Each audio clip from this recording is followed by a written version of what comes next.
在一个隐蔽的芦苇荡里，停着一辆报废已久的面包车，而车的下方赫然露出了一只没被掩埋的手。这一切都要从一个落寞的小博主说起。男人名叫小帅，掏空身体干了大半年的影视解说，发的作品还是无人问津。这天，他为了寻找创作灵感，就驾车来到了一个偏远的深山老林里。看到路旁民宿的标牌后，他毫不犹豫地决定在这里住上几天。可一个破烂不堪的小房间，竟然还要3万韩元1天的住宿费。更气人的是，秃瓢老板还傲娇的不得了，自顾自地劈着柴火，一副你爱住不住的样子。小帅刚准备离开， 식사는 포함 안 되어 있어요。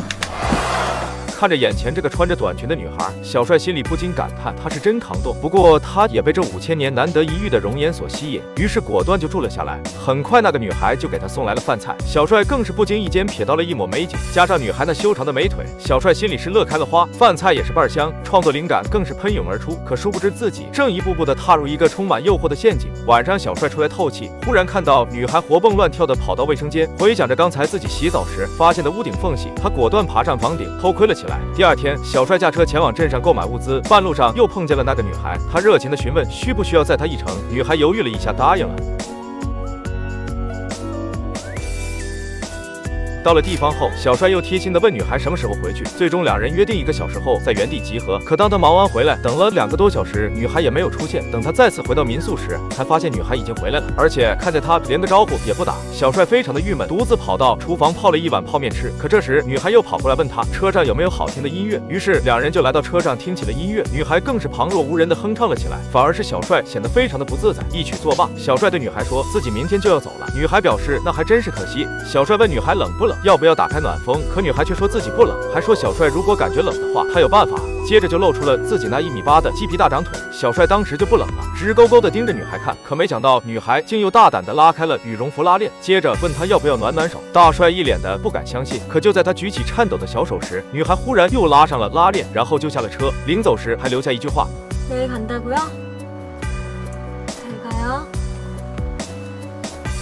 好家伙，这回小帅是彻底被撩得欲罢不能了。第二天就又犹豫到底该不该走了，站在雪中思索了很久，最后竟带着女孩的胖次跑路了。不出意外，回到家中的小帅看着带回来的纪念品，辗转反侧，难以入睡，创作灵感更是选择性的枯竭，于是就再次驾车回到了民宿。可没想到一上来就看到了尴尬的一幕。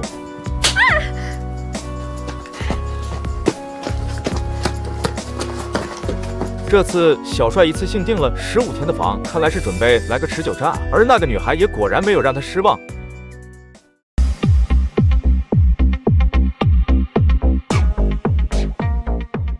女孩为房客送来了午餐，小帅则目不转睛地看着女孩，羞涩的不知道说些什么。女孩则大方地向他介绍，这是刚从黑山羊身上献起的羊奶，多喝点对身体好。这是大公鸡下的蛋，吃完你就是男人种的战斗机。这个100年蜂蜜更是不得了，配上面包片，超甜的哦。说着他就开始挤蜂蜜，结果一个不小心直接全洒在了大白腿上。女孩赶紧用面包擦了起来，最后还不忘缩一缩手指。小帅见状赶紧喝了口羊奶压压惊，结果直接被烫得又吐了出来。小帅一脸的尴尬，可这时女孩竟自我介绍了起来。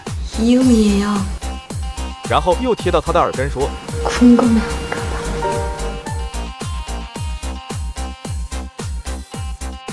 小帅被撩得内心燥热。转眼时间来到晚上，3人一起吃了烤肉。秃瓢老板没一会儿就喝大了，起身回房睡觉了。小美也放开了起来，背对着小帅趴在窗前，缓缓地说：“她现在非常想去自己的秘密基地，她会站在那里脱光衣服，感受微风的抚摸。”小帅听的那叫一个向往啊！可小美却忽然说自己要去洗澡了，那表情小帅怎么看都是一个信号。于是他就不负众望地爬上了屋顶，看得正起劲呢。画面直接一转，来到了一片芦苇荡。小帅慢慢地穿过芦苇荡，果然发现了小美。他戴着耳机听着歌，沉醉其中时，真的就脱下了外套，一丝不挂地展现在了小帅面前。小帅整个人都亚麻呆住了。可接下来他就在房间里醒了过来，原来这只是一场梦。正当他遗憾的时候，小美再次出现在了他面前。一番亲密的接触后，他还抱怨小帅的胡子太扎人。可一夜过后，小美就又像变了个人一样。于是他便试着试探小美，说自己的胡子是不是不好看，要不要刮掉。可小美却说你自己的胡子爱刮不刮，关我什么事？搞得小帅一脸蒙圈。可到了晚上，小美就再次找到了他，这次2人还进行了更深入的交流。可第二天，小美又不认账了，还说小帅最近是不是睡眠不好，做了什么奇怪的梦。被他这么一说，小帅这回是彻底的懵逼了。难道真的都只是自己做的梦？可不信邪的他，当晚再次摸到了那片芦苇荡，却发现了一辆不停摇晃的面包车。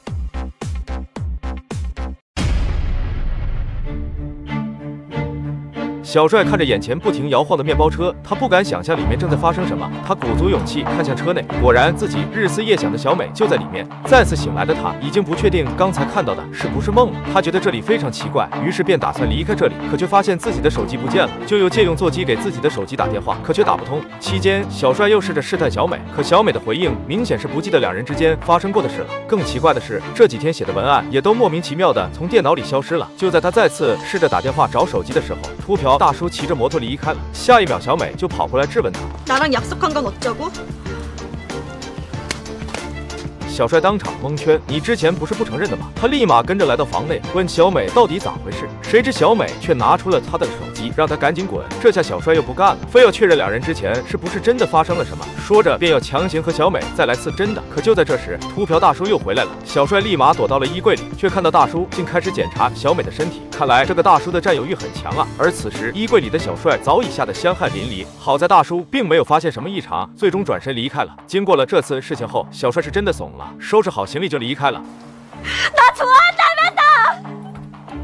그날 밤 말하고 다 거짓말이었어! 可汽车刚开出没多远，他就又停下来了。这几天如梦如幻的经历，使他满脑子里都是小美的身影。他甚至感觉小美是被大叔威胁了，所以才反差这么大。于是就又倒车回去，准备带小美一起离开。他再次找到了小美，说自己是来拯救她的。可小美却问他是不是愿意为自己做任何事，答案当然是肯定的。小美听后就像再次解放了一样，当场和小帅放飞了自我。可完事后，他却向小帅提出了一个震惊的要求，他竟然让小帅去杀了大叔。那小帅自然不能同意，而是说自己可以替他检举大叔，送他去坐牢。可小美要的却不是这样，接着他便开始威胁小帅：“你以为我不知道你之前偷了我的胖次吗？我才19岁，被警察知道你强暴我的话，结果会怎样啊？”这回小帅彻底的慌了，他也彻底明白自己是如何一步步走进小美的陷阱之中了。现在走也不是，不走也不是，一切都变得非常被动。期间，小美还不断的向他施压，说自己怀孕了。小帅非常的后悔。可这时，小美又忽然冲进房间，掐着小帅的脖子，逼他去杀了秃瓢大叔，否则就是对肚子里的孩子不负责任。小帅也来了脾气，直接翻身掐住了小美。可就在这时，大叔出现了，小美立马反咬一口，说小帅强暴自己。于是两人就打了起来，一路从屋内打到屋外。整个过程中，小美都非常淡定的坐在门前，仿佛早就料到了这个结局一样。最后，大叔不敌小帅被打倒，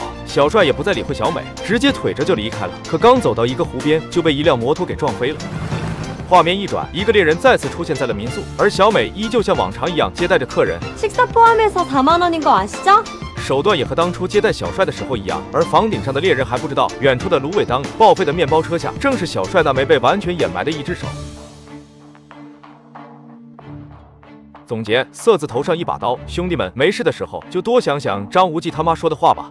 记住，千万不要相信女人，越漂亮的女人就越会骗人。